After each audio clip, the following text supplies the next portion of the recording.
If you are part of the 95% of our audience that is not subscribed, please consider doing so. Thank you. Hello, Internet. Welcome to the show. Thank you for joining us. Welcome to another special edition of our University of Utah post-game coverage. This one is about the game of University of Utah versus UCLA. How's it going, AJ? I'm doing good, buddy. How are you? Doing well, man. Doing well. First of all, give me your first responses to this game yesterday. How did you catch the game? How was it for you? Yeah, man. I caught the game. Unfortunately, I was on the edge of my seat the whole time because I wasn't sure we were going to make enough happen to actually get this one done. But let's go ahead and quickly recap the game here. The University of Utah picked 6 on the first play of the game. You had a Kareem Reed with a 21-yard interception run. So that was able for them to score first play out of the game. So University of Utah, first quarter woes. The defense took care of that, and I guess they heard us. I guess they watched the show. And they scored on the first drive of the game, which wasn't even their drive. So that's awesome to see. In the second quarter, we had Lightning King receiving a 7-yard pass from Nate Johnson, which brought the score to 14-0. Fourth quarter, the only other scoring play was UCLA.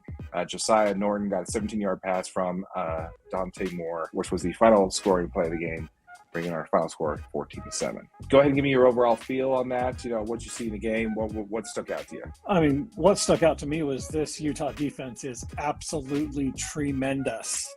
They hold UCLA to 243 total yards of offense.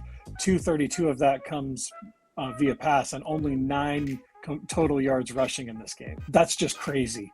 I don't know if you watched any of the pregame, but pretty much every one of the pregame picks said UCLA should have no problem running the ball against this Utah defense. And I'm not sure which universe they were in, but this Utah defense is kind of good. And we're talking top 10 nationally, only allowing 263 yards per game. And this game is another evidence of them driving that average down by only allowing 243 to UCLA. Which is insane. I think that's incredibly good.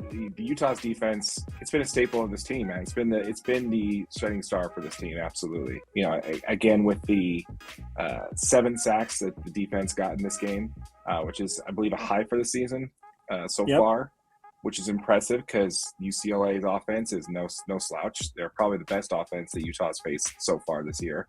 So the fact that they were able to get 7 sacks against UCLA, against this proficient offense, against that offensive line, they're able to get around them, I think was great to see. Yeah, absolutely, dude. It was peak performance by the Utah defense. It was obviously everything they needed because the offense was not going to show up to get any more points on the board for them. Yeah, let's go ahead and talk about that. So let's first talk about some of the things that happened that caused a bit of concern. First of all, starting kicker was out. We were relying on Joey Cheeks for that. He was 0 for 1 in field goal attempts, which is basically standard Winningham stuff. If you miss one from 30 feet out, he's not going to send you back out there. And also, I just don't think Utah ever got close enough for him to really be comfortable with that, to put him in that kind of position to fail there. But I mean, Jack, another stellar game of punting. Like seriously, this guy, 352 yards total, average long 54. Within the 20 yards, 6 of the 8 that he did. That was just. It's insane. It's insane what that guy can do. And the last punter we had that put up these kind of numbers is currently in the NFL. So right, very, very true. Now, we saw Jaquinton Jackson go down in the first quarter there, and we did not see him return. Any concerns there? Yeah, I mean, we're absolutely hoping it's temporary, man. I mean, I think if Jaquinton Jackson can go, I think he would have been out there. He's a really tough dude. He's got a big, strong frame. And I mean, the fact that, we had to turn to Jalen Glover to continue to carry the load the rest of the game. I mean, I think he really stepped up. Glover did a great job. He pushed the ball. He had a few really good runs that kept the offense on the field and gave that defense a little bit of time to rest. Yeah, absolutely. The next man up mentality has just been, it's a cliche in sports, college especially, next man up mentality, that whole thing. But man, the University of Utah is really doing it. They're really showing that with their depth that they really could weather the storm here. I really like Kyle Whittingham's quote at the end of the game where he's like, well, the next man up, we're kind of running out of the next man. So they keep falling, keep dropping like flies. So he said he hasn't seen any type of injury issue in his time since he's been there, which is saying something, being the third most tenured coach in college football right now. So yeah. I mean, I do got to say, the one thing they did is the Utes did control the time of possession, right? So say they won that battle 34 minutes to 25 minutes, obviously on some change. So again, Jalen Glover did some things right. He continued to run the ball and keep the clock moving, and that's what allowed our defense to be so successful. And Nate Johnson, he managed the clock, but as Utah fans from last year, we don't obviously just want a time manager. We need somebody that can put some points on the board. And to be clear, though, this UCLA defense has been really good. They're actually, Utah and UCLA are actually tied for total defense in the country. So they're both at that same mark, 263 yards per game, which is kind of crazy. But yeah, the exact same number, and that's as of this morning. So. Oh, wow. Okay, so with all that said, this is the third week in a row where we have been told that there's rumbles potentially that Cam Rising could be starting for this University of Utah football team, and this is the third week in a row where that's not been the case. Now, you did mention that he was warming up with pads on the field before the game, which is encouraging, but I got to ask you, is it time for University of Utah fans to start worrying the fact that they're not going to have Cam Rising on the field anytime soon? I mean, I think it'd be crazy to expect that he's going to be back anytime soon at this point.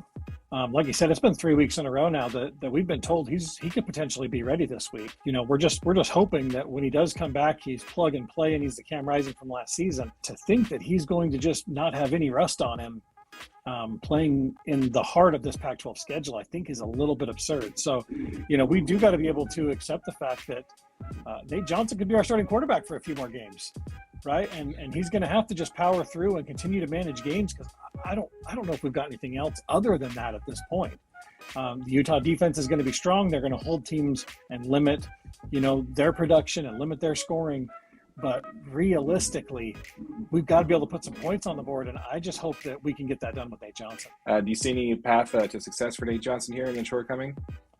Yeah, I mean, Nate Johnson is a rhythm player. I mean, kind of like we saw at Baylor, I think we need to run a lot more of those short crossing routes for him. Give him some passes so that he can build some confidence, into some of those big receivers, and let him get a few completions so that he feels confident he can be effective throwing the ball down the field in scenarios when we're going to need him.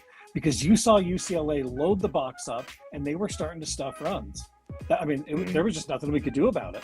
I think, Kyle Whittingham made a comment that the playbook is about 75% open to Nate Johnson. I didn't see that. No. I saw them run maybe 10 to 15 different plays, and I think probably 75% of those are run plays. I mean, not even design runs for Nate. I mean, it's literally just, dive, tackle, like we're just running the ball right up the middle, and poor Jalen Glover's doing everything he can, man, but when they're loading the box up and they got linebackers shooting gaps, there's just not a whole lot you can do. There's just not much space for him to go to. And the other thing that I think we could probably do is, I think we've got to utilize our tight ends. I understand Brant Keithy's not in there, but that's how we've been successful in the past couple of years. I mean, and we still have Thomas Yasmin, who's a great big target. He was a former rugby player. He can get up and down the field after contact. And that's a great way to get some momentum to keep this offense moving forward. I don't know. I'd have to agree with you, man. I think at this point we got a game plan for the fact that Cam Rising may not be starting for this football team for a while, and Nate Johnson's going to be your guy. I don't know if that makes anybody feel better, but I definitely think based off of what you said there is a pathway to some good news there for Nate Johnson for sure. Yeah, I mean, I guess my thought as a Utah fan, and trust me, I am one, is I would rather get my mindset on Nate Johnson managing the clock and getting enough scores to win a ball game than having my heart broken every week thinking Cam Rising's coming back and this is going to be a dominant Utah performance. Yeah, and also on that point, let's go ahead and hope that Jaquinton Jackson's injury isn't as severe as it looked, and he'll be back next week for sure. Because Jalen Glover running out there, I mean, he can do some damage out there, but we need more than one option for sure. I just don't know if Jalen Glover's ready to carry the load of the whole game. Right. I mean, that's a tall task to ask from a redshirt freshman that has done a fantastic job. But Jaquinton Jackson, he's got a little bit more experience. He's a big body back, and he's super duper fast. I mean, we need him out there on the field to be successful. Absolutely. All right. Well, once again, folks, thanks again for joining us on this quick recap episode following the post game of University of Utah versus UCLA. And stay tuned for our regular episode that you'll see here on the DNA Sports Recap. Look forward to speaking to you again. Till next time. Go Utes. Go Utes.